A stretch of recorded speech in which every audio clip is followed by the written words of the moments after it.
Baby feeding టైంలో success of breast feeding depends on వాళ్ళు ఎలా ఎత్తుకుంటున్నారు అనేది పొజిషన్. సో పొజిషన్ ఎప్పుడైనా సరే తల ఎత్తు కాలు డౌన్లో ఉండాలి. మనం ఫ్లాట్గా పెట్టి ఫీడ్ చేయరాదు.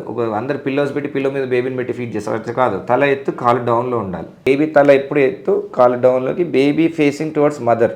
బేబీ పొట్ట మదర్ టమ్మీకి టచ్ అవ్వాలి, ఈ చిన్ బ్రెస్ట్కి టచ్ అవ్వాలి. సో తల ఎత్తు కాలు డౌన్, బేబీ ఫేసింగ్ మదర్, చిన్ టచింగ్ బ్రెస్ట్. ఓకే, అప్పుడు బేబీ నోట్లో బ్రెస్ట్ మాస్ ఎలా ఉండాలంటే నిప్పులు ఒక్కటి పట్టుకోకూడదు. ఏరియాలో నిప్పులు చుట్టూతున్న ఏరియాలో పోర్షన్ బేబీ నోట్లో ఉండాలి. పైన హాఫ్ పోర్షన్ మనకు కనబడిన, కింద హాఫ్ పోర్షన్ ఏరియాలో ఆ నిప్పుల్ కింద ఉండే బ్లాక్ పోర్షన్ అంతా బేబీ నోట్లో ఉండాలి. సో అప్పుడు ఏమవుతుంది, బేబీకి ప్రాపర్గా ల్యాచింగ్ వస్తుంది.